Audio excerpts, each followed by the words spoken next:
week. We have events every single night. So we appreciate everyone joining in.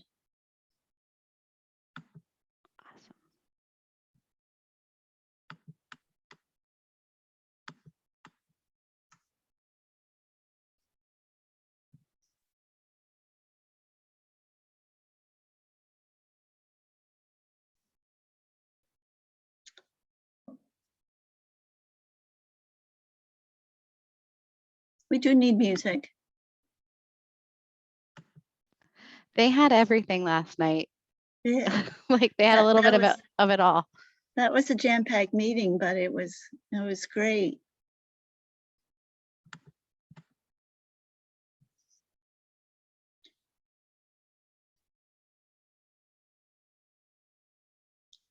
Hey. Hi, thanks for joining. Hi, Dana. Of course. Hi, how you doing? I see you're in a tank top. Yeah, I mean, it's hot in my house, you know. Well, on the second floor, I'm in a townhouse, so, you know, on the second, I usually hang out on the second floor, and it just gets warmer up here, but yeah, it's all right. You know. We were saying how beautiful it is today. It's Oh. we're competing with the beautiful weather for people joining tonight. Yeah, I know. It's really, really, really nice out there. Yeah, I'm so excited about spring coming around. I think we all are totally excited. And now some of my girlfriends were all vaccinated, so we're like, okay, it's time to get together again. It's gonna be a summer. Yeah, it's gonna be a summer. Yeah. You know, we were all scheduled to go to Paris for 2 weeks in end of March.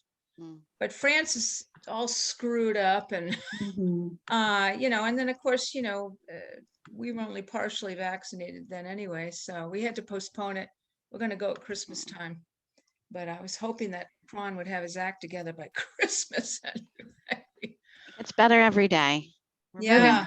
Well, apparently the European Union, the whole place over there is a disaster. You know, with vaccinations, they're like way far behind. Wow. Yeah, they're just not doing well. So it's weird.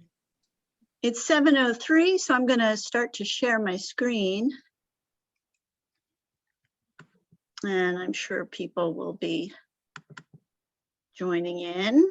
So welcome to Water Wednesday, everyone. This is just one part of the Mercer County Sustainability Coalition Greening Together week-long event. Tonight we have two special speakers, Tom Ritter from the Friends of Colonial Lake Park, and Steve Tuorto, the Director of Science and Stewardship at the Watershed Institute. In the audience, we have a number of Watershed Institute folks, which we appreciate. I have a little picture here of Mercer County and the different municipalities. I think a lot of us from the call are from Lawrence, and that's kind of in the middle here. And this is a FEMA map from it's a few years ago, but it does show you the where the floodplains are. Do you mind, Annette, just clicking on your slideshow so it's just a little bit bigger? Of course. Thank you. Dun, da, da, da. Water Wednesday. So every year, the Mercer County Sustainability Coalition puts on a Green Fest called the annual Living Local Expo. Last year, we didn't have it because of COVID. This year, we've gone digital. And instead of just being one afternoon at Ritter University, we have something, at least one thing going on every night this week. Tomorrow, Thursday, also at 7, we're presenting more information hosting with the Watershed Institute. And at 6:30, the Ritter University Echo Reps have a program for kids at 6:30. It's a Green Kahoot. So if you have kids, that's a great one to attend. Then on Friday, there are several programs. You can find everything on the Mercer County Sustainability Coalition.org website and register for those events. We're part of Sustainable Lawrence, and every municipality has their own sustainable group, green team. And I'm the chair of the Lawrence Township Environmental Committee. Each municipality has a variety of committees and commissions that play advisory roles to the municipality. We advise on such things as anything that's environmental, basically. There's some other committees such as the Shade Tree Committee and Open Space that also deal with environmental issues. And these are just made up of volunteers. So you too can volunteer and be on a committee and work with the township. And of course, the Watershed Institute. What would we do without the Watershed Institute? They are our advocacy group for the area. And I can't tell you how much I have relied on just about everyone there at the Watershed.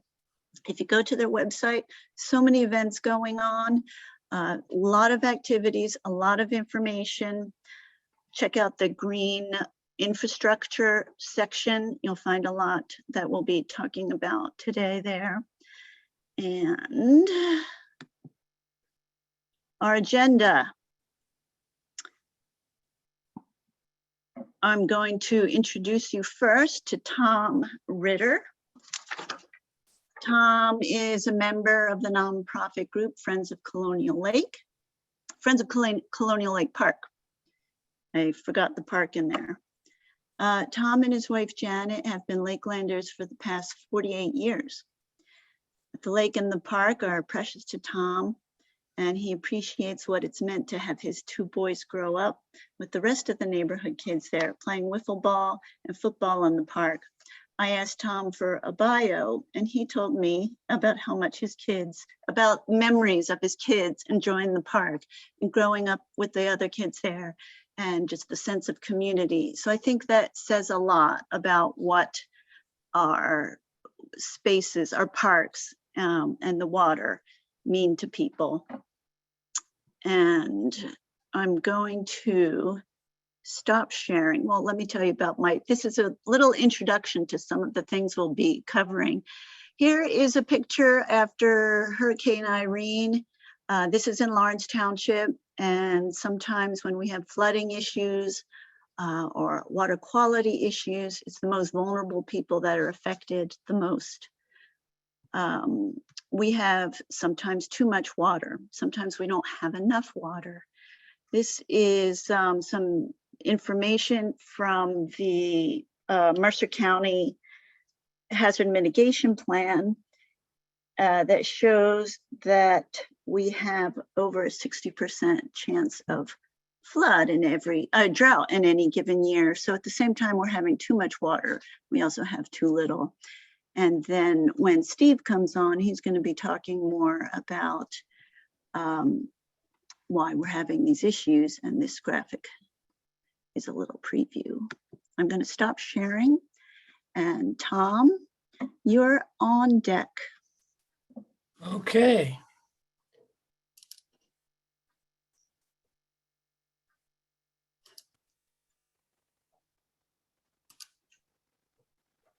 Good evening, everyone. On behalf of the Friends of Colonial Lake Park, I want to thank you for joining us. We also want to thank everyone who helped with the lake cleanup last Saturday. It was a huge success because you were there. Tonight's presentation will follow two intertwined themes. One is the historic bond between a neighborhood and a body of water and its associated parkland. The other, the story of the evolution of the environmental condition of the body of water and the stream it is a part of. The story of the first thread begins in 1924 when the Colonial Land Company, with its eye on creating a lakeside community, built the dam on the Shabakunk Creek and in turn developed the Colonial Lakelands. The other thread begins with the rapid development during the post-war era and its impact on the Shabakunk Creek and Colonial Lake. So then, let's begin our journey as we travel from a creek and a meadow in 1910 to a vibrant community in 2021. This is a view down Brunswick Avenue at the future location of the Colonial Lake lands, with the Shabakunk Creek running along with the tree line. And yes, that dirt road is to become the 4-lane divided highway many of us live with every day. This is the same location, but from a vantage point off to the side of the road, showing what was known then as the Stevens Meadows. And these are 2 photographs of the Shabakunk Creek before the lake was built, or before the dam was built and the lake was formed. So speaking of the Shabakunk, we're going to take a virtual canoe trip down the Shabakunk. Don't get excited, it's not that impressive. The Shabakunk includes 2 primary branches. The main branch, which on my screen is blocked, but this is the main branch, flowing down the eastern side of Ewing Township and down to meet the west branch, which starts in north central part of Ewing, heading south, then turning up northeast and joining the main branch and flowing on to the Colonial Lake and eventually to the Assunpink Creek. Part of the stream right in this area serves as a border between the 2 townships. The creek flows through multiple environmental and ecological settings. For example, in this area, here's the west bank, the west branch of the Shabakunk running through 2 suburban residential neighborhoods right through the end of their property in the backyards. So it flows through residential neighborhoods. It also flows through another lake system, the Hillwood Lakes, which are part of the College of New Jersey's campus. Shabakunk flows down here into Silver Lake and then out the other end and on its way south.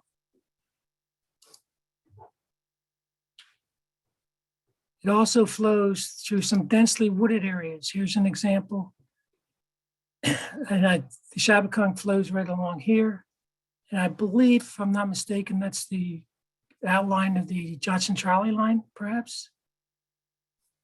So it flows through very densely wooded areas.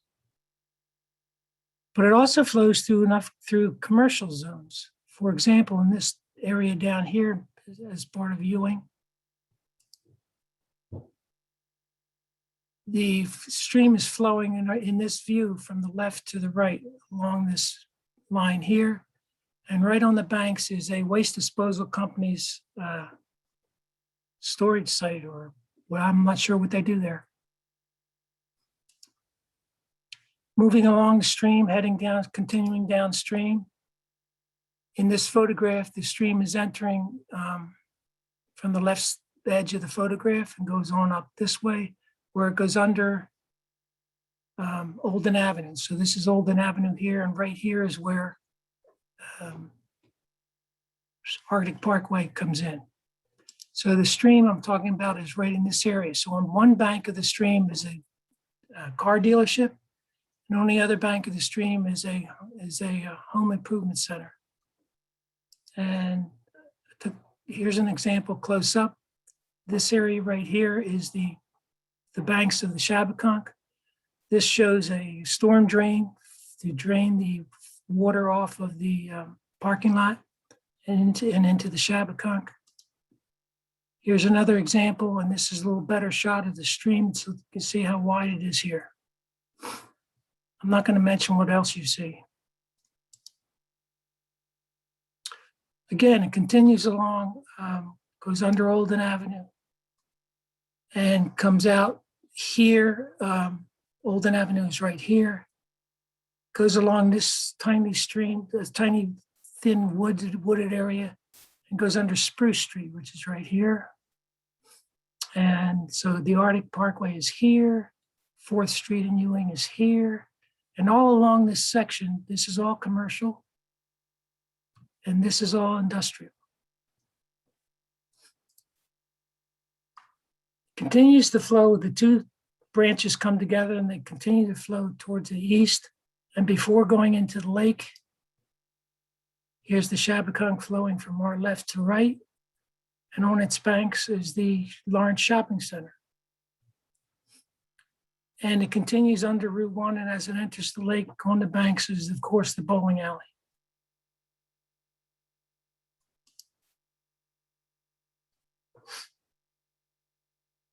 All of these settings contribute something to the creek. In some cases, that's okay. In others, not so much. 3 not so much examples are debris and the particulates and chemicals carried by the stormwater runoff from the parking lots and streets. And of course, where does it all end up? Well, if you continue tracing the stream, it goes into Colonial Lake and eventually into the Assunpink. So where does it end up as far as we're concerned tonight? Colonial Lake.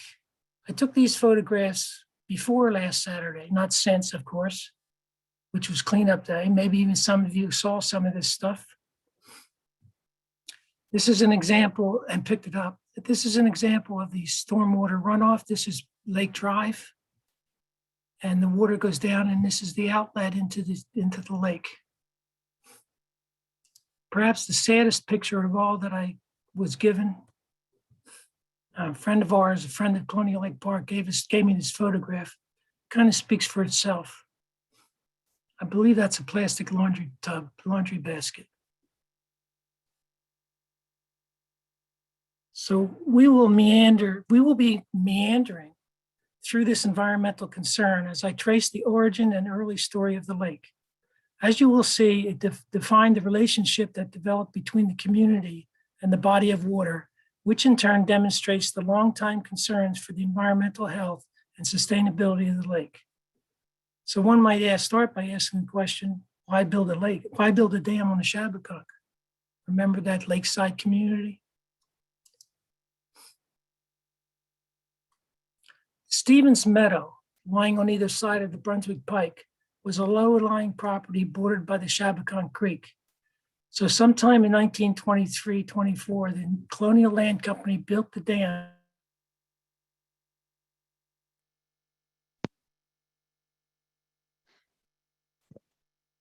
Tom, I think we lost your audio for a second, or you might be frozen. If everyone can just hold on for 1 minute, I think we've got Tom frozen.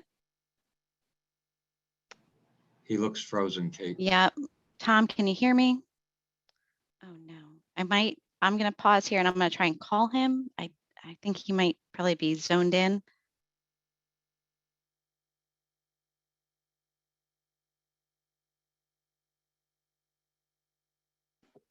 If we don't get Tom right back, we do have Steve here, and we can have Steve start his presentation potentially and then bring Tom back in. Yeah, that sounds good. Tom's presentation, though, is pretty good so Yeah. far. I told you something always happens that you don't expect. I'm so sorry, but we've all seen all this. You think you prepare for everything, and those pictures were amazing. All right. At least it's not a progressive commercial. It looks like he's not here, so maybe he signed off to reboot or something to that effect. I can ask him, try to ask him. Have you called him, Kate? In the meantime, I'm going to talk about Steve. Steve Tuorto is the Director of Science and Stewardship at the Watershed Institute, and he joined them back in 2016. Steve has an impressive background in lab and field research, data analysis, and reporting of environmental and ecological research. And likewise, he has a mix of academia and private sector work, including working as the senior R&D scientist at TerraCycle. Steve has his Ph.D. from Rutgers in 2008 from the Department of Marine and Coastal Sciences.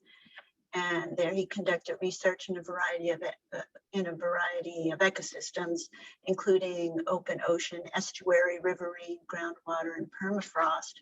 I first met Steve last year through the Rutgers Environmental Stewardship Program. And there he taught me about soil compaction using Cocoa Krispies and the difficulty of infiltration when you have soil compaction. So. An exercise that always sticks with you, right? Steve. And I know Steve, he has an impressive background, but I know Steve is a very compassionate and patient educator who we barrage with questions, and he's speaking all over the place and still doing his research. So we're very grateful for everything that you do for everyone in the watershed and beyond. Well, thank you, Annette. I'll blush if you're not careful, but it looked like we heard from Kate that Tom was going to try and rejoin. Do we want to just give him like another minute or two before just so I don't cut off? He didn't. Yep, he didn't think he was having any internet problems. I just told him to restart, and I said, "Don't stress, and you can talk, and then we'll just go back into his if that's okay." Sure. Yeah. If you want me to, you let me know if you want me to start or give him another minute. Whichever. Yeah, have him start. Go ahead and start, because go ahead. that'll put less stress on Tom. Yeah. Okay. So I'll share my screen then.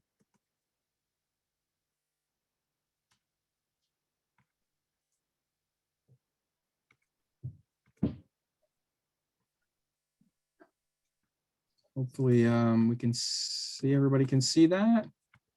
Yes. Good. Great.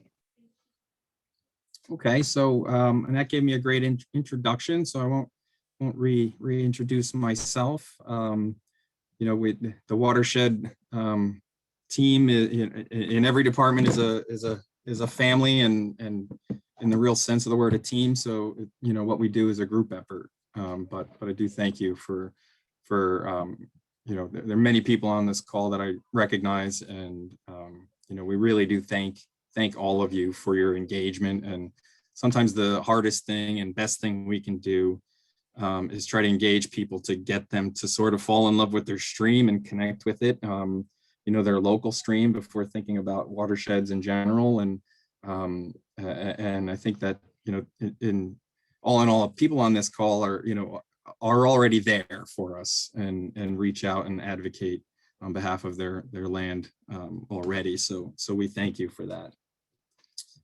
So, you know, we put together this talk as a bit of a Stormwater 101 to sort of dive a little deeper into some of the things that Tom was talking about. You know, we do many renditions of this talk depending on where we're going and what we're doing. You know, Stormwater 101, impacts on water quality, impacts on many other things, but we sort of affectionately call it too much, too little, too dirty. You know, brief agenda. I always like to cover some basics on just watersheds, and even I myself need to be reminded what a watershed is and what the natural healthy water cycle should look like. And then, you know, we'll dive into the pieces that we think lend this talk to be called too much, too little, too dirty, which is basically too much stormwater, too much runoff, too little groundwater recharge, and the water itself becomes too dirty as a result of all of that. And then I'll touch on you know, some of the efforts that can be taken and that we've started taking with others to sort of combat some of the problems. So always, what's a watershed? You know, I usually try to get pretty cute with this just so it sticks in people's heads. And I'm talking about students of all ages. But, you know, I will at least point out that it's not this. It's not a dog that sheds water, and that it's certainly not this. It's not a shed on water. But what it actually is any common area of land where the surface water drains to a single point, a single body of water. And that's just really an oversimplified way of putting it, because the other way that I like to sort of drive home what watersheds are is by thinking of them as Russian nesting dolls. You know, there's small drainage areas that all run together to stack up into bigger drainage areas that can go on and on until they sort of reach the largest watershed of all, which are our oceans. But we tend to think a little bit more likely than that. But I do like to drive home that they are built from very small level on up. And the best way to sort of show that is to show that you can have we have these natural lands, and you kind of envision as, rain falling on the ground and flowing to the stream one way or another. But, even buildings, even rooms and buildings and developed areas have their own small watersheds. And I love to use the Timberlane Middle School in Hopewell as an example because, well, my girls went there, but that's not the real reason. The real reason is that when we did a stormwater assessment of this school, we actually realized that if you divided the building in half, these two different sections of the building, there's this one that all the rain that hits it drains to a detention basin out front. And then that, we'll just call that for today's purposes, the TMS watershed.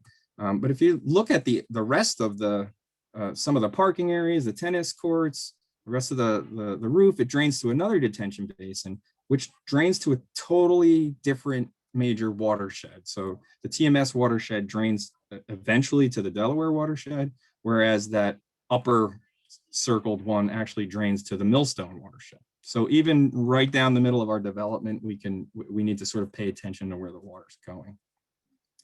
In terms of just this Russian nesting doll idea, and to drive that home, here's our TMS watershed, that lower portion of the school that we're talking about that goes to the Delaware. The detention basin drains through pipes that eventually go to these little tributaries. But those tributaries don't just get their water from the TMS watershed, they also collect water from the surrounding area. When water hits, it drains downhill to that common point. So each one of those is a mini sub watershed. We'll call them A and B.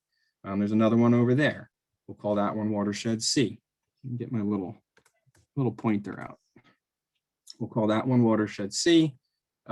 We can zoom out, and here's our A, B, and C in our Timberlane Middle School watershed.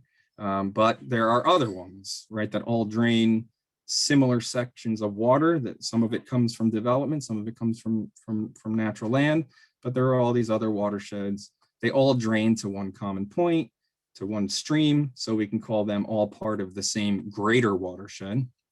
We can zoom out more, and here's that watershed that we just defined with TMS up there, although I can't see it because of the buttons on Zoom, but TMS is up here somewhere, and oh no, there it is. I just didn't hit the button.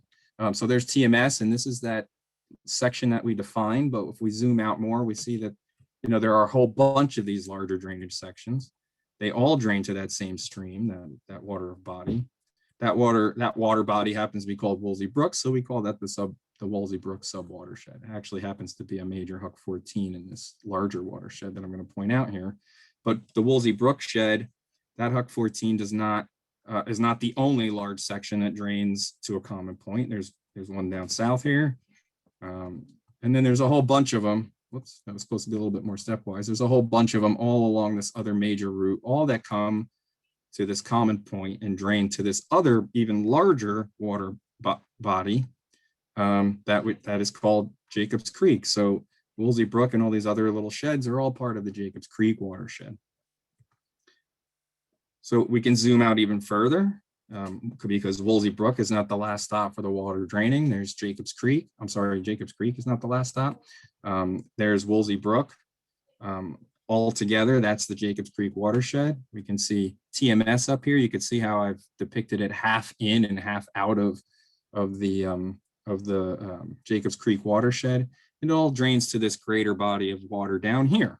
So this is not its own watershed, but is part of a greater one. I mean, it is its own watershed, but it's also part of a greater one.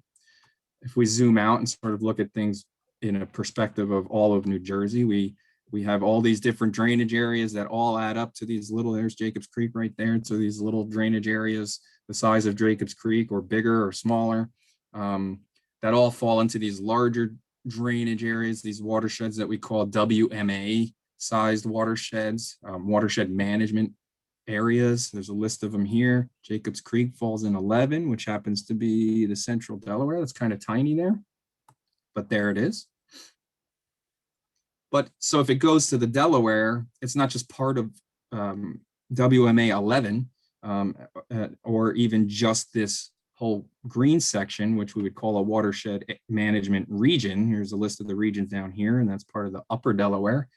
But it's really part of the entire Delaware management region, which is quite large and encompasses drainage areas from all these little sub-watersheds that stack up to be, either the size of Jacobs Creek or smaller or bigger, but they all, but they combine drainage areas from 4 different states, all to make up the Delaware watershed.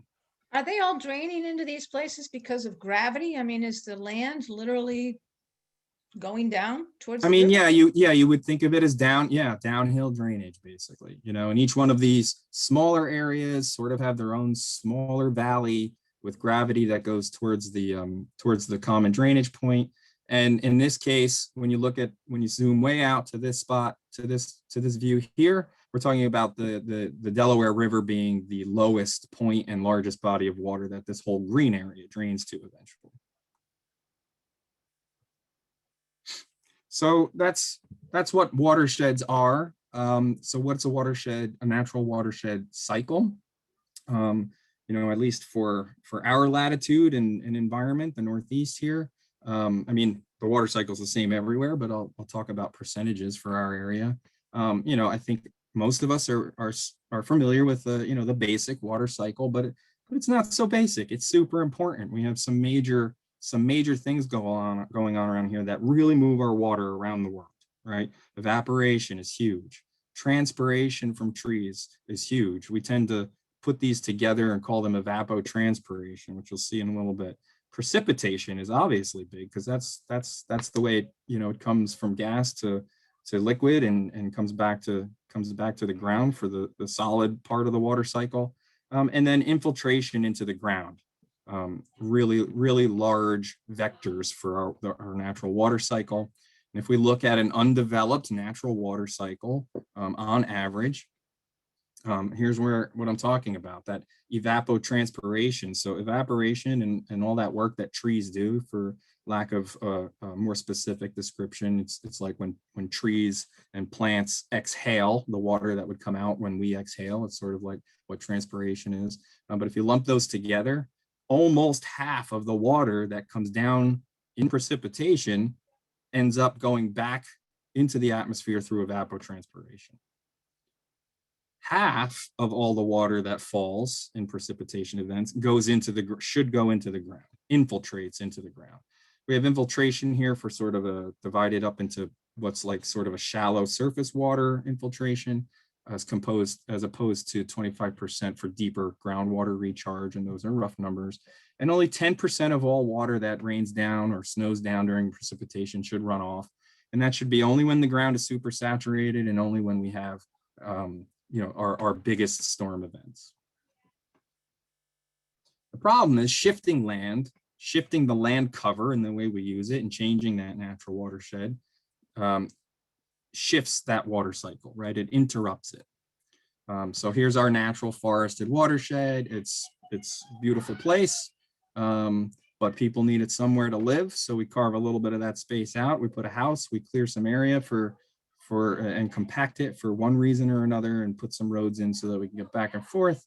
But we always have more and more people, and we always like to go to those beautiful places if we can. So we add more and more houses and more clearing and more infrastructure and compaction, until we start, finding these areas that, more development-like residential areas where we really start to jam pack them in, and most of the undisturbed natural places are really starting to disappear. And then finally, the ultimate sort of step in development where almost everything is impervious, if not everything, in the very urban cities and that kind of thing.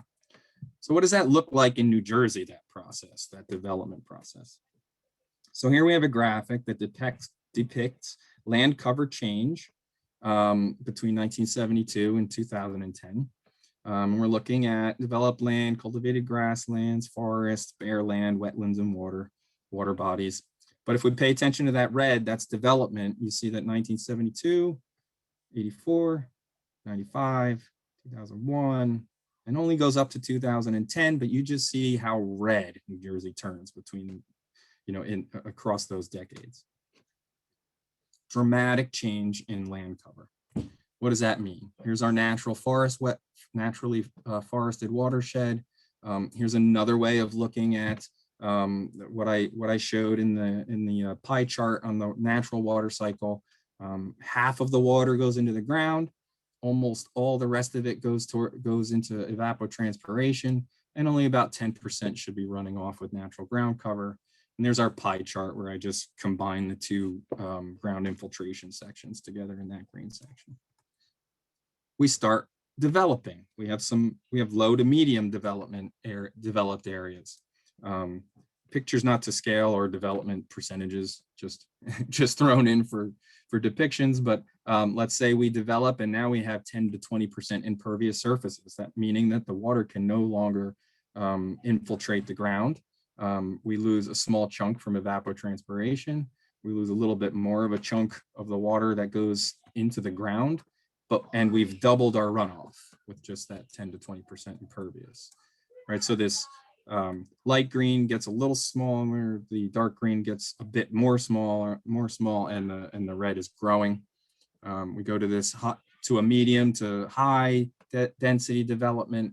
Now we've seen even more come away from the evapotranspiration, and even more so from infiltration. That's 35 to 50% impervious cover. And now we're starting to really see that red pie piece grow and the greens disappear. When we get to our urban watersheds that are 75 to 100% impervious, and I think this is probably being pretty generous, as a matter of fact, in terms of actual infiltration into shallow and deep infiltration, but it's combined down to about 15%. We're still getting a decent amount of evapotranspiration, but when you've got all these concrete surfaces, it's mostly evaporation. And more than half of the water that falls, and 55%, I think is definitely an underestimate, especially for 100% impervious covers. But now more than half of the water that falls is now stormwater runoff. And it's just depicted in another way here in the pie chart, where now the pie is mostly red. So what we've done is we've taken this system where we have precipitation, it's able to undergo natural processes, infiltration, uptake by plants, and evapotranspiration, and we've covered them with impervious surfaces, so the water has to run over top rather than go through these natural water cycle stages, and we just severely shift our pie towards runoff. That's problem one. Problem two is our climate is also changing. Right, that's just part of the too much, is all the impervious surfaces. But the second and another important part of too much is that our climate's changing. Here's our national change between 1991, national average change between 1991. We're getting higher temperatures. You see almost all of the country is in the light red to red, with the highest reds showing over those decades an increase in 1.5% Fahrenheit in temperature. And even more importantly, more rain, right? So this is change in total precipitation over those years, annual average. And we're seeing that in these darker blue areas, we do have greater than a 15% increase in precipitation. Note some areas are getting drier. That's part of climate change. The extremes will get stronger and stronger. These areas like bigger and wetter areas will get broader and broader across the country, but some areas, the driest, like our deserts, will become even drier. Just a side note on climate change. What does that look like in New Jersey? So in all of the 1900s, the average precipitation, average annual precipitation came out to be about 44 inches, a little over 44 inches, 44.16 inches. And then all of the 2000s through 2016, I think actually, the average came out to be about 47.62 inches. So that's a change in average precipitation amounts, starting with the increase really starting around the 1950s and 60s is where we started getting these upward ticks, which don't look very big, but they add up in the 2000s to that 3.45 inches, right? Well, that's not so much water, right? Unless you take that 3.45 inches a year and add it all over the entire surface area of New Jersey, and that adds up to over 526 billion more gallons per year in New Jersey in rainfall. So that's just the extra 3.45 inches. Put that in perspective, Round Valley Reservoir at 55 billion gallon capacity approximately is New Jersey's largest reservoir. And that means that just that extra 3.45 inches alone can fill up Round Valley Reservoir an additional 10 times. So that's just for some context. Problem number 3, we're not just getting more rain, but our rain is coming in heavier downpours, right? Stronger storms, more time in between storms, but bigger storm events.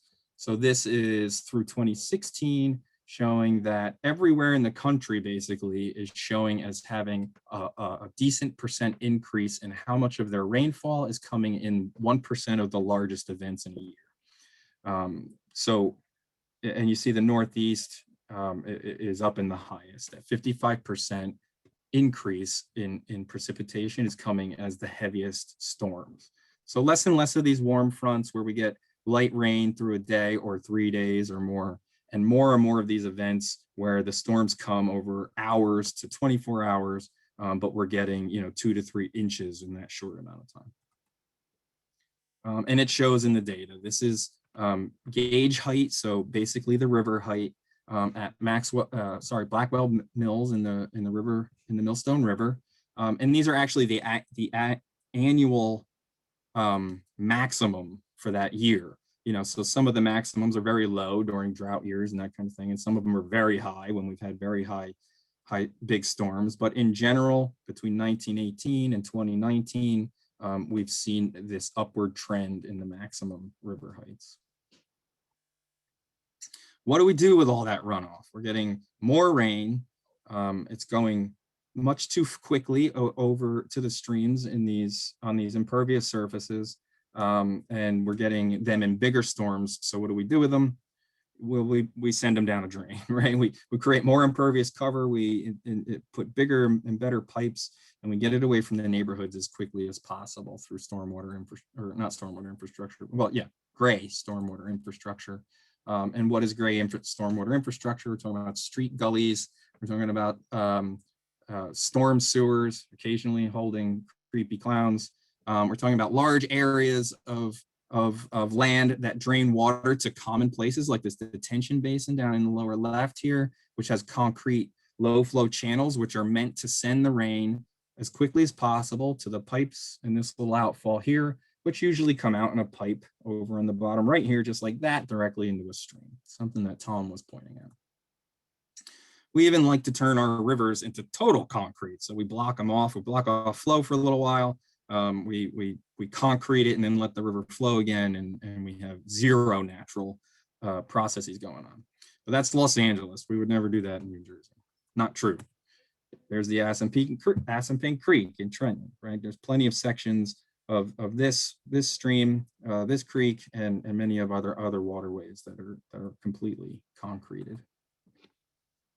So what does this mean? All of this extra water coming much too fast, flowing over more hard surfaces, less infiltration, and in larger storm events. All this means we have just too much water at one time, which leads to things that some of us know very well. There's a shot of a flood, 2011 Manville. It leads to too little infiltration, which leads to decreased groundwater recharge, which shows up in people's wells, but also as very low average base flow for streams. And it leads to the water being too dirty because it carries all the stuff from those surfaces directly to our waterways. And we'll go through each one of these a little bit. one by one. And here's a shot of Rosedale Lake being closed this past year due to the pollutant loading. I'll explain that again in a minute. So too much, what do we mean? One way to look at it is how quickly the water moves, right? So we're getting larger storms, it hits these surfaces, there's no interception by plants, there's no infiltration by the ground, so all of it hits and runs off way too quickly. So this is a modeled hydrograph of a stream.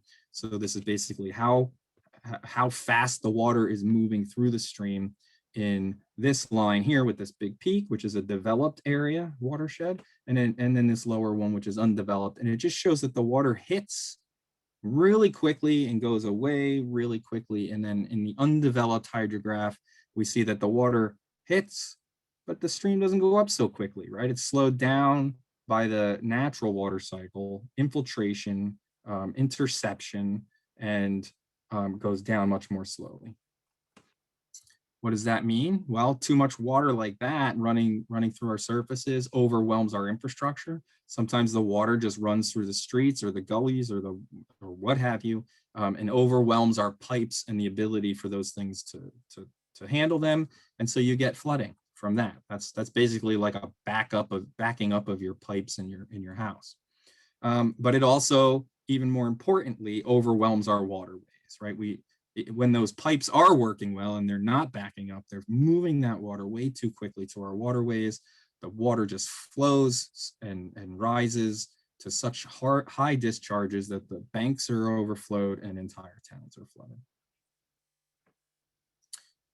What else does too much stormwater do? Well, it erodes and degrades habitat. Erosion causes all kinds of problems. One of them is the fact that it actually degrades habitat and erodes and takes all of this soil away from what's necessary for a healthy ecosystem, but also washes it downstream, and that soil itself can act as a pollutant. Another thing it does is when you get cutting in the embankment here and erosion on the shore sides, you disconnect that stream from its natural floodplain. Right, that floodplain is supposed to be vegetated and evolved over a long time. So when we do get some higher storm events and in natural occasions, that land has capacity to deal with much more of it than it does when you have this eroded stream channel with banks undercut. What else happens with all that erosion? Well, a natural stream has meandering to it. It has real character. It's got all these different habitat types in it, from rocky riffles to rocky buildup and sandbar collection areas to deeper pools around the outside of bends.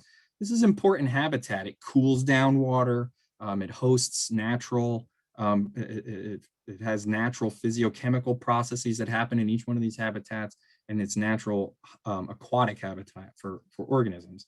When you have all the erosion, you strip all of this character away. It fills in with silt like you see over here, and erodes and blasts out the meander. So you get straight, deeper pools, and you get homogenized sediment size. So you lose all of that from a physical sense. Too much stormwater, way too much stormwater moving way too fast is also a threat to the integrity of infrastructure, right? Every time it floods, houses take damage. There are a whole area, there are whole neighborhoods that get bought out because they just keep getting flooded and flooded and flooded, and people get paid to move out of them. But we also get more generic and more closer to home infrastructure damage. Streams, when they erode, they can erode closer and closer to all kinds of infrastructure, including this road, which can be not only a safety hazard, but if I'm not mistaken, costs a lot of money to fix over and over again.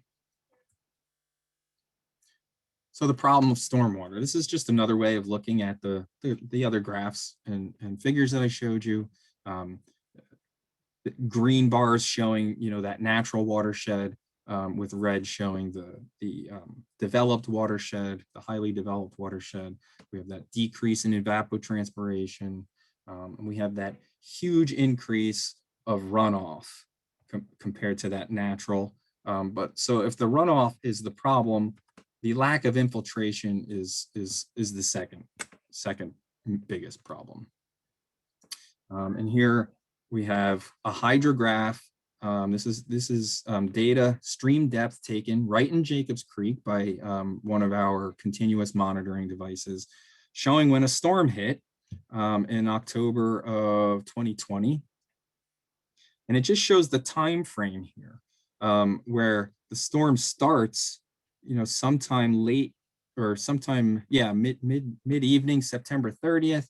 There's a little bit of runoff. The storm really picks up. The water just hits that stream so fast, and then goes away just as quickly, right? So from September, within a day, all of the water in a huge rain event, and I didn't take the time to look up the size of this rain event, is gone, right? So with that kind of speed, with that much water running off and running into the streams and leaving that quickly, we have that too little infiltration problem, right? Nothing is going into the groundwater.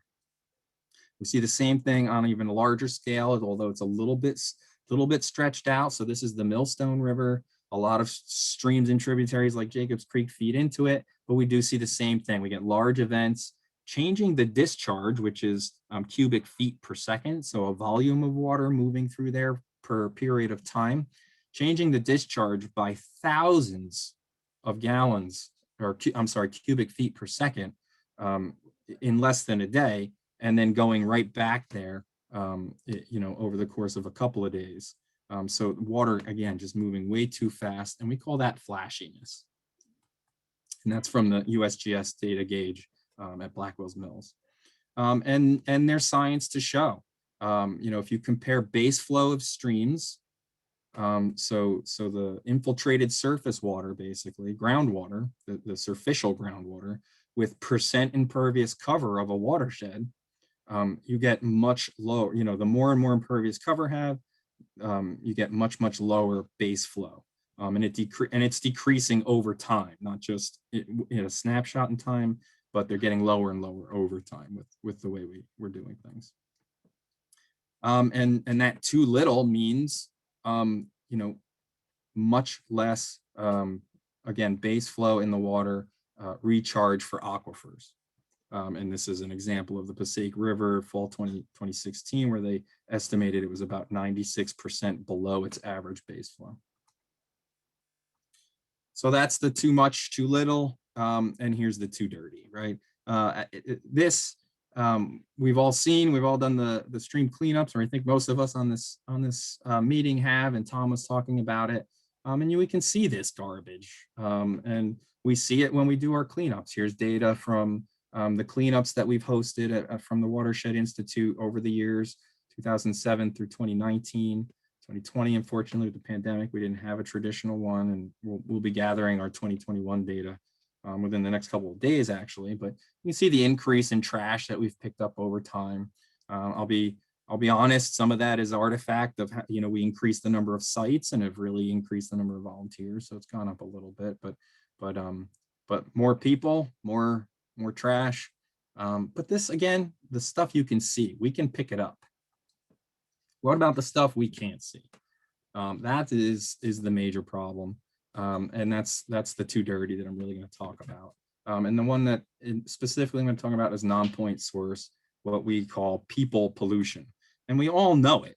It's the stuff we do to our land, right? We all have cars that use gas and oil. We all use, or at least the towns definitely do, and the majority of people use something for de-icing. We have agriculture and all kinds of land use and involved with that, with farming industry. We all have pets. We all produce suds. We all use chemicals for cleaning. All of these things end up in our runoff, and they end up going down this drain. And that's what I like to say is makes it non-point source, or a way to internalize and remember what a non-point source pollutant is, because you may be able to see what was the source of the pollution, and you may even see it going down the drain. Sometimes you can see an oil slick going down or something like that, but you can't point really where it's going. If you pay close enough attention, you'll see that on these drains it says goes directly to stream, and they really mean it, right? All of this stuff washes down and eventually ends up in somebody's waterway. nutrients, nutrient inputs through runoff is a major source of impairment to water quality. Really makes things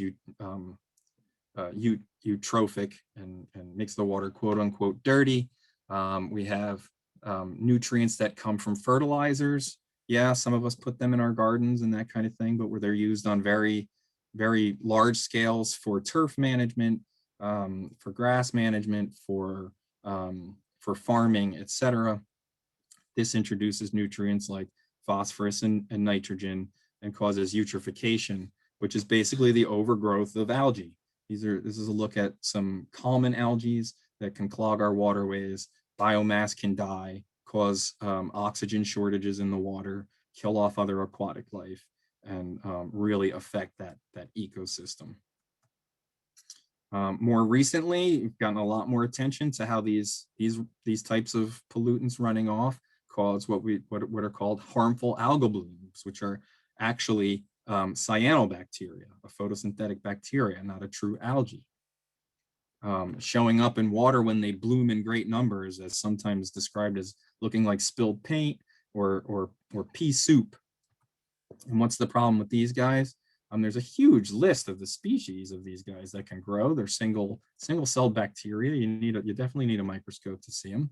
But they produce these guys over here, these toxins, microcystins, cylindrospermopsins, anatoxin A, which can cause really nasty side effects, people, animals, and dogs, like these over here. Anything from abdominal pain to liver toxicity, kidney damage, not good.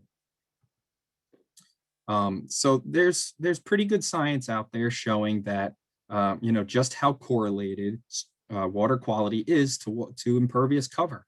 So as we increase that development, we increase the runoff, we decrease stream quality. And this is just a depiction of that, showing that the general rule of thumb we use is that once you get above 10% watershed impervious cover within a watershed, you start to become impacted. The water becomes impaired in some way, and somewhere north of 25, things become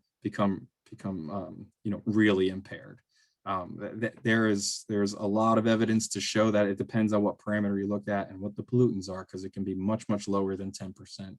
But we use that 10% impervious cover as a guideline. So if we have that 10% mark leading to impaired water quality, and we look at New Jersey as a whole, which is basically, I think it's a little north of that now, it averages north of 12% impervious cover, then what do you think that means for our water quality? You guessed it, impaired.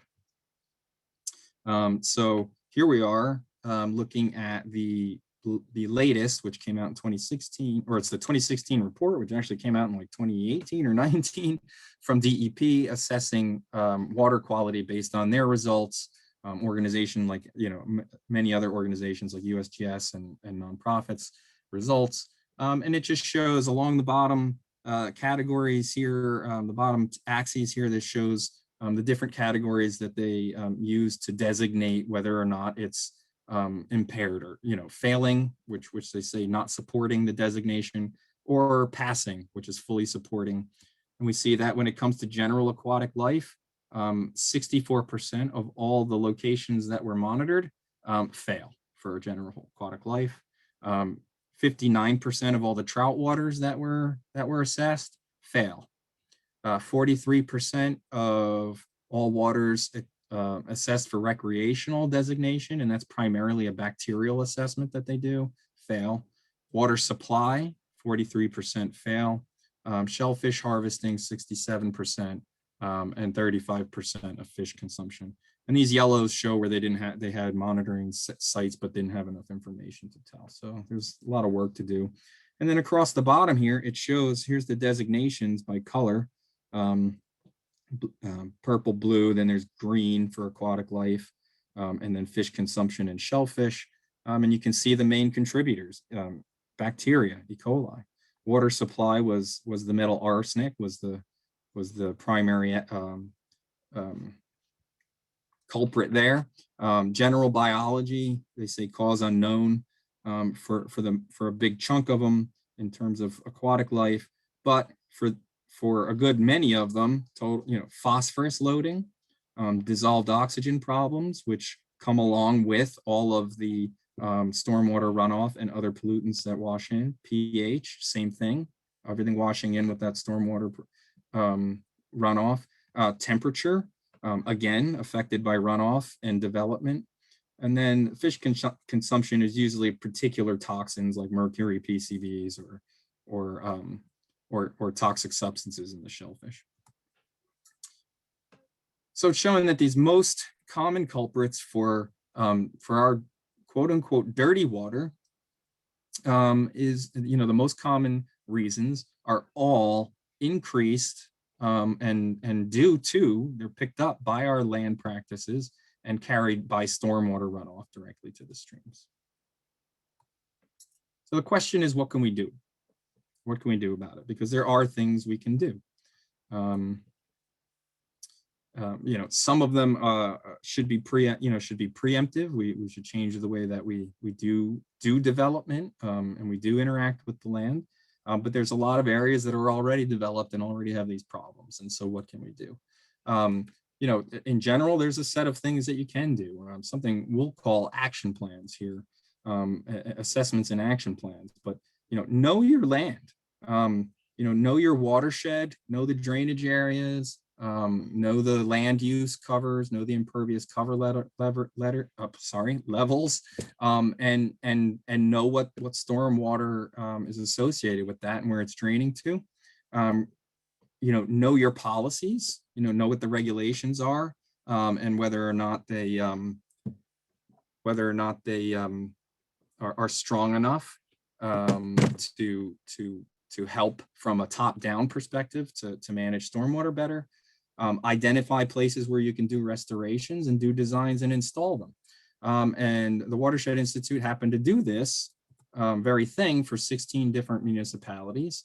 Most of which it was for basically the entirety of Mercer County, and then those municipalities that kind of overlap with the areas that we tend to consider our region. And so I'll just show you an example of what I mean by knowing your land. Know your watershed, or your water, what your town's water story is. And here's Lawrence Township as an example. We did an impervious cover assessment for the entire town for each of the 16 towns, but for the watershed, knowing your water story means where is it draining to, where is it draining from, and then what are the hot spots for runoff. But first you need to know the drainage areas. Know each one of those Russian nesting dolls. 7 major subwatersheds in Lawrence, which can be divided up into 9. Further divided up into 9 Huck 14s, which basically divides subwatersheds into smaller subwatersheds above and below certain drainage points. But a good portion, or most of Lawrenceville's Lawrence Township rather's stream subwatersheds drain to the Delaware, but not all of it. One of them, there's a good chunk of the lower Stony Brook in Lawrence that drains to the Millstone. Important to know when you're assessing things like water quality and total runoff. And then you can see what the impervious levels are, as we did here, and sort of line them up per watershed and drainage area and see where the hot spot and problem spots are, as depicted here. Green is less than 5% impervious surfaces, and onward and upward to 55 to 100, which is red. We found almost 2,600 acres of impervious cover for Lawrence Township, which equated to 18.62% as a whole. So that's quite a bit above that 10% threshold that we talk about. And it produces over 3,280,000,000 gallons of stormwater runoff every year. And then after you do that assessment and you know what you're dealing with, you can start talking about how you restore those hot spots. So this is not the preemptive work, but how do we go back and start to mitigate some of the issues that we have. For our reports that we generated for Lawrence Township, we assessed 42 potential restoration sites. And I grabbed the wrong map. This is Lawrence Township, but it's before I corrected the the actual label up here, which is Hopewell Township. But we identified 42 sites that were very high impervious cover in some of the hotspot watersheds, and did impervious cover and runoff assessments for them. And then the next step is to do site-specific visit stormwater assessments, calculate where all the runoff is coming from. So you do a site review, calculate the impervious surface and how much stormwater runoff volumes come off with that, identify how it drains, and then put in features that can now remimic the natural water cycle. So we tend to try and deal with naturalizing a system using green infrastructure, such as a rain garden or naturalizing the detention basins. But there's also technology that'll be needed, especially in areas that don't have a lot of room for green infrastructure. And this is just an example. It's actually not from Lawrence Township, but it's the one I use in the reports as the example for our plan. This is one from Montgomery. You can see we took the drainage areas and we provide in each of our reports, the reduction action plan here, as we call it. There's the naturalized detention basin, the 2 rain gardens, and you can calculate what kind of effect this will have on the runoff for that sub-watershed or the town as a whole. And those 3 features that we designed in this map here, had the potential, we calculated to stop over 2.8 million gallons of water to recharge back into the ground, over 2.8 million gallons of the water that runs off from this site alone. From the impervious, I should be clear, from the impervious surfaces of this site alone. And from the regulatory side, there are, as part of our reports, we did do a policy review for each town, made suggestions for increasing or for improving some of the ordinances that have to do with reducing stormwater runoff. And a lot of that is now existing and coming out and becoming stronger and stronger, just as a rule from from the New Jersey Department of Environmental Protection. And so, as part of their BMP manual that they've put out, there are all these things in place to try and not only mitigate stormwater that's in place or that's current, but more importantly, change the way we do development or redevelopment to make sure we don't increase the too much, too little, or too dirty. So if you combine that regulatory aspect with the assessments and the restoration, the hope is that we have less stormwater, more infiltration, and cleaner water rather than too much, too little, too dirty. And with that, I just want to thank everyone for having me and for your attention. And I don't know, I haven't been paying attention to the time. I don't know how far I went over. I usually do, but I'll stop sharing and do questions if there's time. Steve, it's okay that you went over because Tom hasn't been able to log back in. He's still working on it, so he might still join us. So kind of worked out that we were able to hear your full presentation there. That's great. Yeah. I mean, not for Tom. I'm sorry. Not for Tom, but oh my gosh, he feels terrible. It was a We wonderful practiced. presentation, very interesting, Steve. And now I don't know whether everyone's ready for Tom, but he is here at my house. I'm going to turn my camera off so that he can get set up. But he's standing next to me, so don't say anything nasty about him. And whenever we're ready, Thanks for giving me the stage, Tom. But let me turn my camera and sound off and he'll set up. Is that okay? Yes. He's sitting right here with his laptop. Way to go, Hang on. Tom. We still love you. He's a good man. I love you Hold guys on. too. You're very understanding. There you go. All right, 1 second. So Way to Steve, persevere. I have a question for you, Steve. Yeah. So you've got, let's say with Lawrence Township, you've got you've identified the problem areas. You've actually put together some ideas on how to address the problem areas. So it seems like the work is all done in that regard.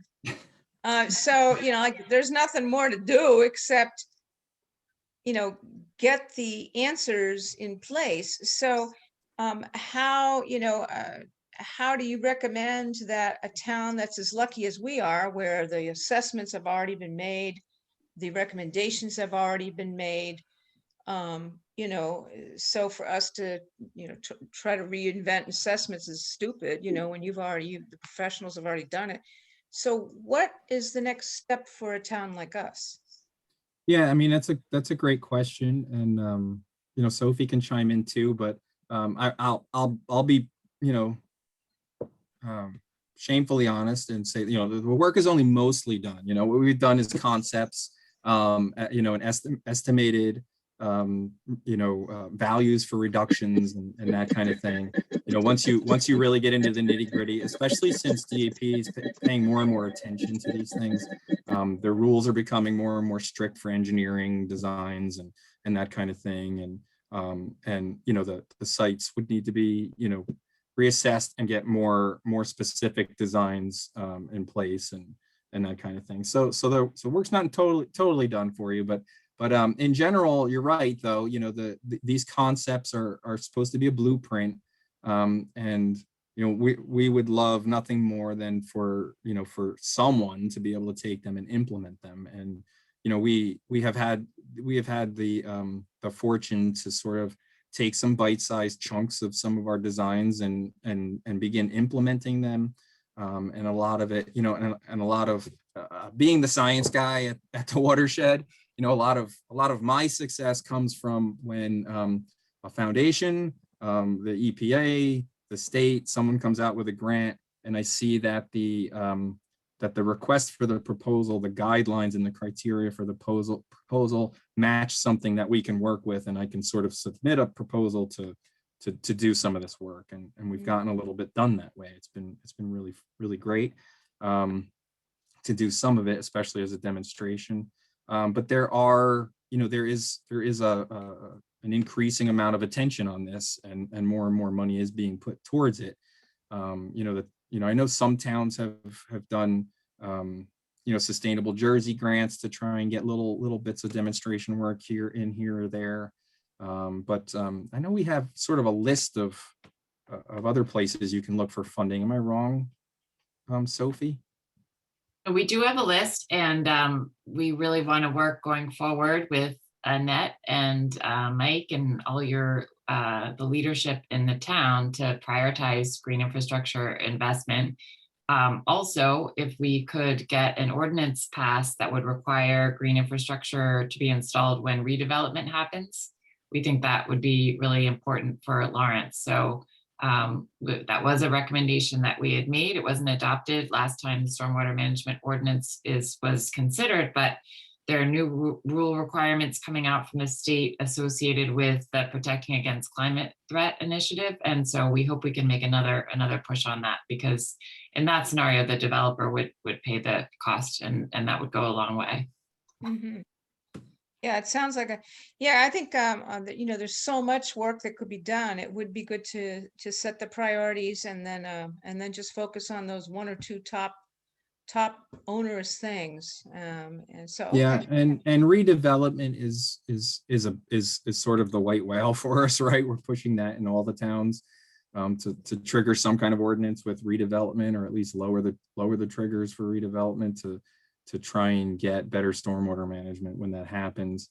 And you know, the one thing, which is not the perfect world, but something that we've put forward even for our report, is that some of these plans could be, you know, in a development where stormwater management this way is required, but they can't fit it in one way or another, that they could sort of pay for it to be done somewhere else and use like one of the plans from our report as mitigation. I mean, that's not the perfect world, but at least it's getting some work done. Interesting. Okay, well, thank you very much. That was a good presentation. Thank you. Some of the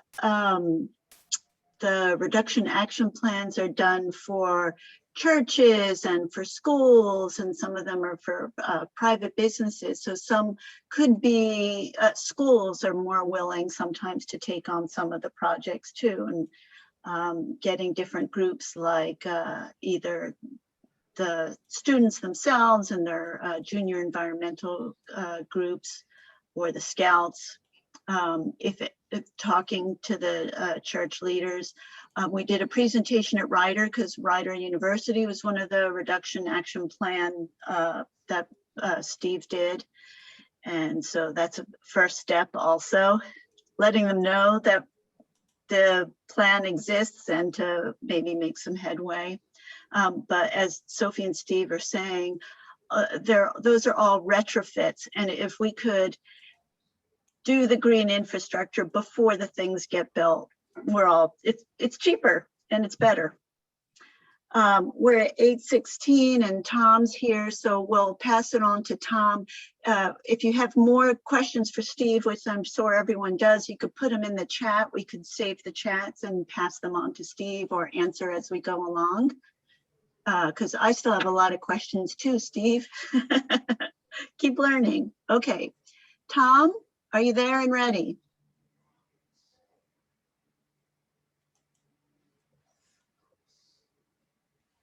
Tom? Unmute him, Annette. She's got on mute. There you go. Am I unmuted?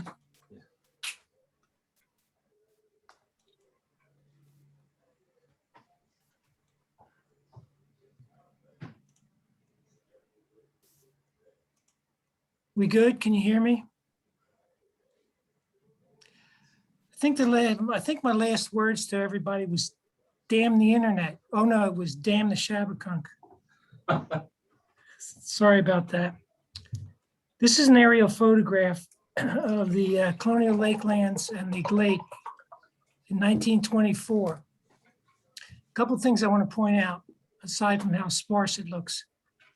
This is a Shabakunk coming in here, going under Brunswick Pike, and then creating the lake. The dam is at this end.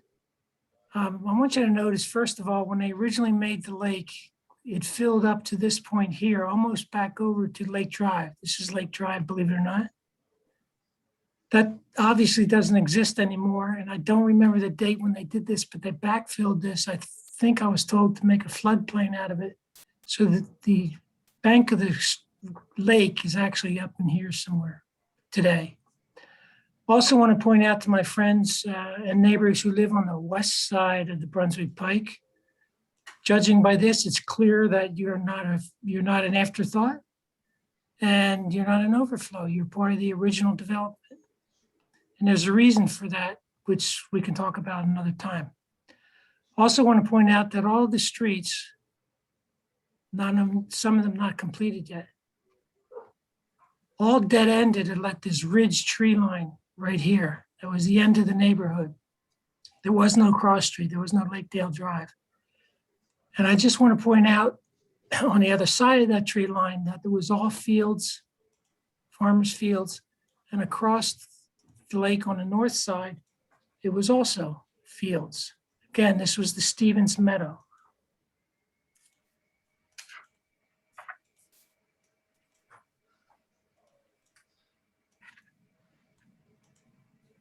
Reflecting on the sparsely developed original lakelands that you see here, 50 years later, 1974, this was the aerial photograph.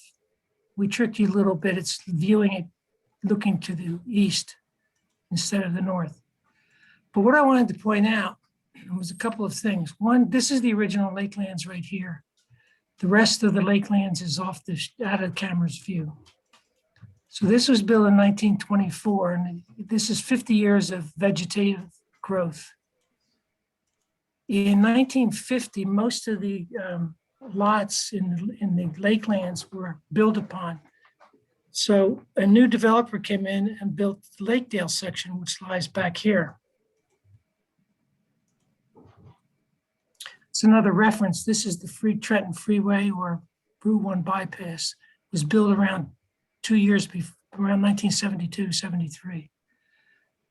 So, and then in that was 50, 51.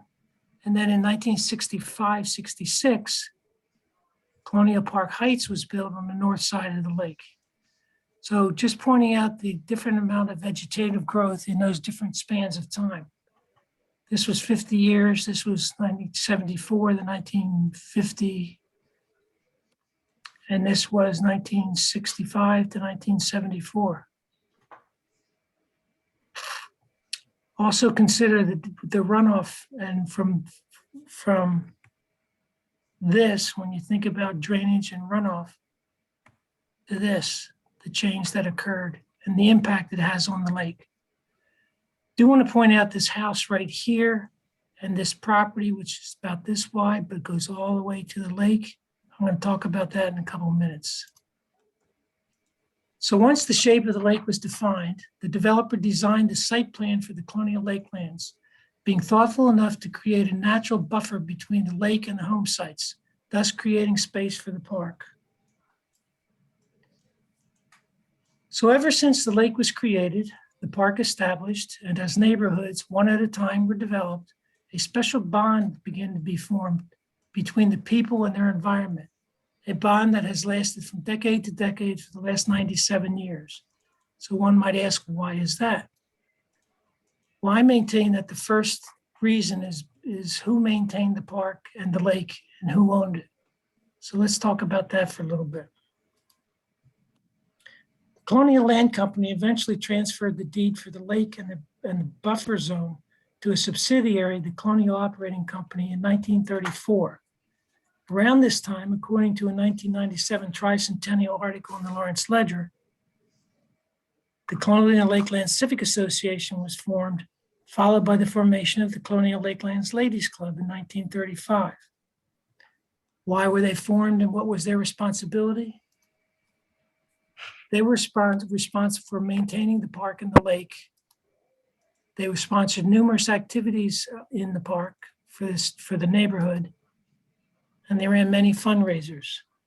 As an example of holding fundraisers, in September of 1935, the Colonial Lakelands Ladies Club co-sponsored with the Civic Association a boxing match. Yes, a boxing match. It was held on the lakefront, and 125 spectators showed up to watch 2 3-round matches.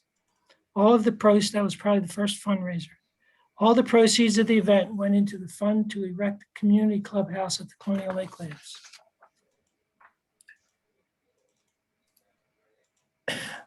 Then in 1955, the Colonial Operating Company deeded the lake and the buffer zone, which was the park, over to the association. So the association actually owned it for a while.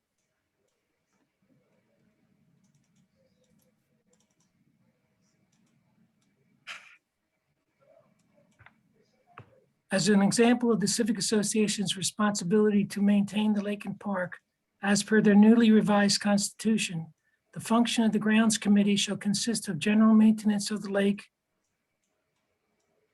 playgrounds, the dam, the diving board, and the boats. Also the mowing of the lawn at the picnic grounds. So during this period of time, this was not just a fishing hole or a boating lake, this was a swimming lake. Unfortunately, around that same time, and before that, rapid residential and commercial development was happening. It was especially impactful along the banks of the Shabakunk, which would in turn have significant impact on the Colonial Lake. As we know, the Shabakunk flows into the lake, so as businesses and neighborhoods sprang up, runoff of silt and debris from that growth made its way into the stream.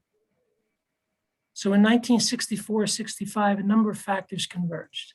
The lake needed dredging, and since the Civic Association didn't have the funds available to do that, they proposed selling the lake and the park to the township for $1. Simultaneously, Lake Park Heights, the neighborhood bordering the north side of the lake, was being developed. The developer set aside lakefront land and deeded it to the township. So the second reason for the township to take possession of the park was to create a community park, which would then be extended almost completely around the lake. The only missing link would then be the bowling alley property bordering the lake. The township also hoped to acquire an easement for a 50-foot strip of shore from the Colonial Lanes. But since the bowling alley was in receivership, the transaction had to been delayed. It was only delayed for 50 some years, but turned out okay. So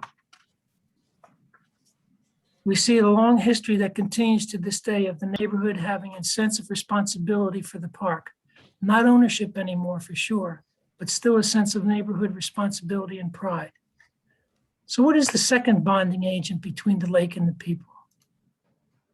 Well, it turns out that 1965-66 wasn't the last time that the lake was dredged. It turned out that this silt and pollution in the lake was continuing. As long as water was flowing down that stream, it ended up in the lake. So in an article in 1997 in the Ledger, once a popular destination for ice skating, fishing, and even swimming, the lake has been overwhelmed by pollution and sediment the last 25 years. But even on the worst of times, Colonial Lake has managed to keep its residents commonly and consistently united, be they picnicking at the lake or petitioning the township to have it dredged. Neighbors in this community have an unmistakable affinity with Colonial Lake. So very quickly, the dredging story. Thanks to my neighbor, Tom Nozolik, he dug up these slides that his dad had taken back in 1965-66 of the first dredging of the lake. You can sort of tell where you are with the concrete monolith we have in the lake, which I was told is the old diving board. Draining of the lake and the deepening, widening, and relocation of the channel removed nearly 100,000 cubic yards of mud and silt. Thought it was over? Nah, 13 years later, guess what? Needed to be dredged again. Only this time they also had to rebuild the dam. Thought it was over? No, not quite. Meet the first Save Colonial Lake group, whose mission was to literally save the lake from dying. Once again, there was much discussion with the township, and in 1998, funds were finally available to dredge the lake. Now, some of you out there may be watching this, if you're an old-time members of this community, of this neighborhood, might remember this event. And if you're scanning the photo to find a picture of yourselves, since it was 27 years ago, I suppose you shouldn't be looking at the adults like you are now, but you're probably one of the kids in front.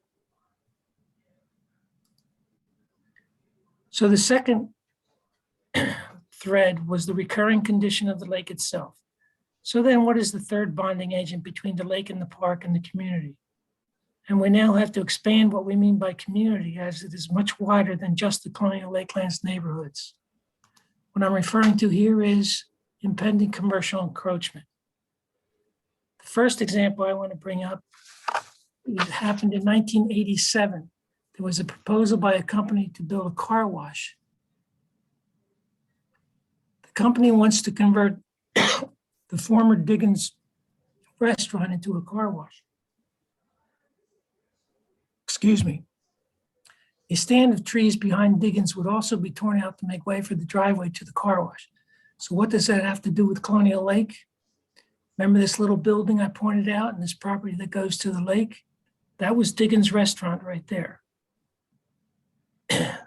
They owned this width here. This width was part of the bowling alley property. So would it require tearing out trees back here and putting the driveway in and the car wash out front?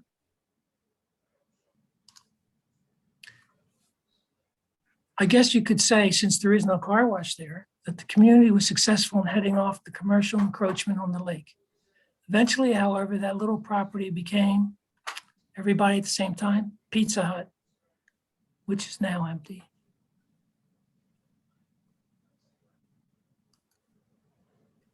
Let's move up to modern times. 2017, the proposal to build a 3-story hotel in the back parking lot of the Colonial Bowling Lanes. To better describe this situation and the value of the result that occurred, let me share with you, everyone, a short video produced and narrated by our good friend and neighbor, Jim Hoker. But that's a bald eagle. Yes, it is. The bald eagle, a pair of them, in fact, has enthralled visitors to Colonial Lake Park just off busy Route 1 in Lawrence Township, Mercer County, since the early winter of 2018, making often daily visits to feed off the fish life in the shallow depths of the 25-acre lake below. The arrival of the awe-inspiring national symbol helped galvanize a grassroots effort at the time to save the suburban park from the incursion of a 3-story, 120-plus room hotel development quietly proposed for a 6-acre woodland behind the Colonial Lanes bowling alley that serves as a critical wildlife habitat and view shed for the northwest shoreline. The township manager and council, to their credit, heard residents and environmentalists' pleas, and in July 2020 came to agreement with the property owners to pay just over $3.5 million to the Scheft family, owners of the bowling alley, with a combination of specially set-aside township, state, and Mercer County green acres and open space funding. It was a welcome relief to the community that this special place would now forever be protected. In the wake of the decision, the Friends of Colonial Lake Park nonprofit was formed to advocate for and help look after the park. The importance of the lake and park is not lost on the many residents who flock here for respite, whether to the children's playgrounds and adjoining tennis courts or the walking path, open spaces, and woodlands. The lake is outstanding. I mean, you know, you got a variety of wildlife. You got a variety of good community people that like to come together and speak and talk, you know, which is very important. And community is important. This is important. But you see a lot of wildlife. You Oh, shoot absolutely. Eagles, kingfishers, different types of ducks. You even get some shorebirds that come up and feed. I like it. That's why we're here today. It was the first nice day, so we decided this is one of our favorite spots. Just the opportunity to walk all the way around and see different sceneries along the way too, and even like the little bridge down there to go across. You know, seeing the wildlife in the water sometimes. Lake is beautiful. It's a blessing in the neighborhood. You have fishing, the beautiful lake. You see people around, and it's a fresh environment. Very healthy for kids. You know, you don't have to go too far for this kind of great recreational activities right there in the neighborhood. It may be hard to envision it now, but plans are for these several acres of parking lot behind the bowling alley to be reforested, infilled with trees and nature trails that will also complete a circle around the lake. Now, that adjoining tract of woodland over there of several acres, containing a hidden vernal pool, by the way, is also among the lands that were saved from what would have been a disastrous hotel development. So one day, hopefully sooner than later, all of this will be beautified and naturalized again for park visitors and wildlife alike. On top of that, we'll have healthier groundwater and stormwater runoff that flows into the lake just beyond that tree line. Township officials even thought to contract for the right of first refusal if the bowling alley's owners ever decide to sell, leaving hope that the area's natural lands will be further restored. The Shabakunk Creek feeds the trout-fed man-made lake and flows out to the nearby Delaware and Raritan Canal State Park after making its way over the dam. The rushing waters of the creek and the lake itself are blessings that help maintain a natural environment that is clearly and deeply appreciated by the visitors who come here from far and wide for soulful cleansing and replenishment.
Thank you, Jim. That was very impressive. Tom, Thanks, Tom. It is impressive. The photography is beautiful. I just want to say that it is 8:35, so we'll keep going. But if we can move it a bit, and if people have to leave, we understand, and we will send out a follow-up email and recordings to everyone. I have Please about do continue. minutes left. So this is an aerial view, Google Earth aerial view of the situation. The orange perimeter line outlines the original park, Colonial Lake Park, which became part of the township property in 1965. At the same time, the outlined here in gold is the donated parcel of land from the developer of Lake Park Heights. So as of 1965, this was Colonial Lake Park. It ended here. However, as of July 17th, 2020, this yellow portion is the perimeter of the newest addition to the park, thanks to the township and everyone else involved with that project. So after 56 years, it completes the park as the lake is now totally encompassed by the park property. Grassroots group Save Colonial Lake, the 21st century version, is now a nonprofit Friends of Colonial Lake Park.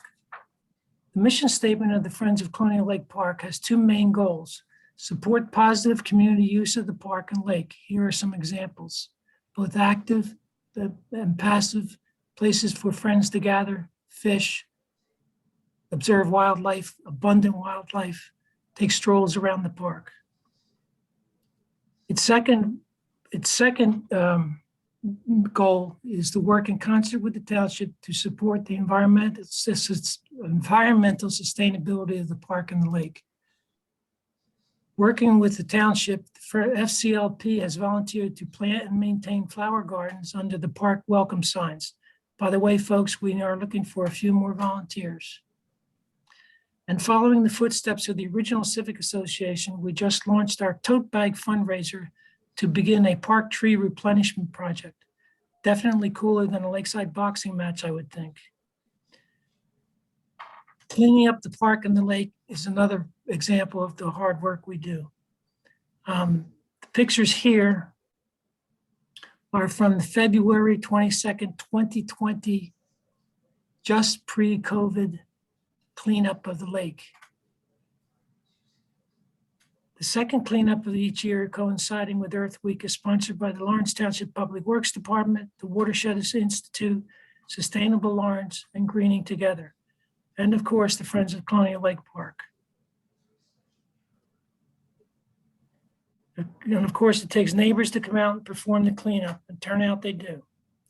I should also mention that earlier this winter, the township contracted an environmental company to perform a hydro raking of the lake in an effort to remove a significant amount of silt and bottom debris.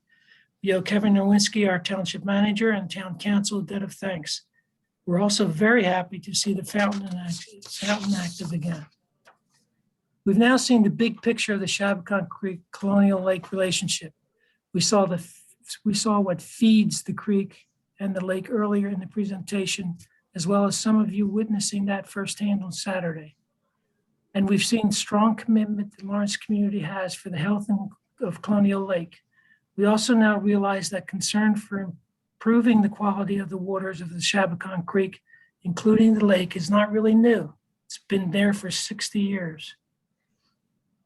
So, in looking ahead, just how do we create a long-term sustainability for this entire body of water?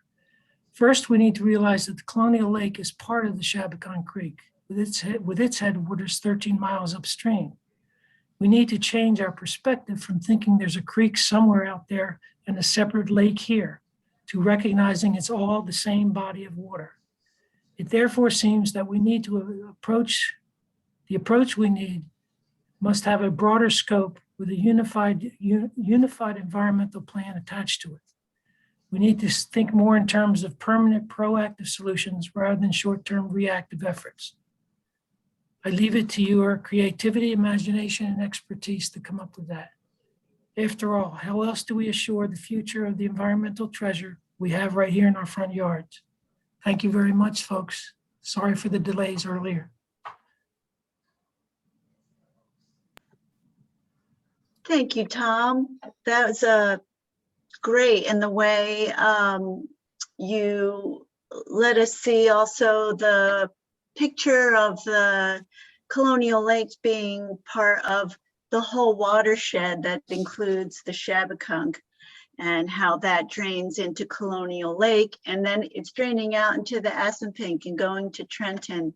So everything is connected, as Steve showed us in the beginning with the Timberlane school, and then the dolls getting bigger and bigger. Now, tomorrow at 7 for the green infrastructure in your neighborhood, Corey Kreisiter from the Watershed Institute is going to focus on some solutions and focusing on the Colonial Lake area. What can people do? What can individuals do? What can a neighborhood do? Can they make a difference in the health of the lake? All that sediment is a direct result of the stormwater runoff, picking up all the toxins and the sediment along the way and dropping it into the lake and costing millions of dollars to continuously clean. The fountain's back on because the fountain was off for a long time. There's 2 fountains in the lake actually, but it was so filled with sediment that even the fountains couldn't work. And of course you can't swim in there. I don't think anyone would want to swim in there. Over close to 95% of New Jersey's waters are polluted and cannot sustain biological life. So water quality is very much an issue. And the importance of Colonial Lake and any body of water and the water to a community as a gathering place, especially during the pandemic. People from everywhere are coming to the lake to enjoy it and just breathe, see some beauty and get some fresh air. I'm going to share one final slide so that I can say thank you. Oops. I want to thank everyone that was here, especially the Watershed Institute. Please do check them out. There's so much on their website. We have a lot of resources that we put on the Mercer County Sustainability Coalition website around green infrastructure and water quality. Sustainable Lawrence, you can sign up for our newsletter and come to the meetings. If you have any questions about this presentation, you can email lawrenceenviro@gmail.com. Tomorrow, Thursday, 6:30, the Ritter Eco Reps for your kids. Oh, I did put a lot of activities for kids on the resource page. Including a soil compaction. It's not Steve's Cocoa Puff one, but and 7 o'clock green infrastructure in your neighborhood. And a thank you to our sponsors, New Jersey Clean Energy. If you can sign up for free home audits there, and there's a bunch of resources. And thank you, everyone. Thank you, Township of Lawrence. See you tomorrow. And we will follow up with an email with a bunch of resources, and we'll go through the rest of the chat, make sure we answer everyone's questions. Thank you and good night. Thank you. Good night. Good Thank you guys session. so much. And everybody. Well Thank you. worth Good the night, wait. everyone. Yeah, it was Good good. night. Thank you. Thank It was you. great. Thank you. Perfect. Thank you for joining, you guys. Yeah. We really Steve. appreciate it. I'm so glad we got through it. It was well worth it, Tom. It Well was done. Well done. Yeah. perseverance. Perseverance. Yep, Thank you, yep. Kate and Annette and Jim for finally coming up with the idea that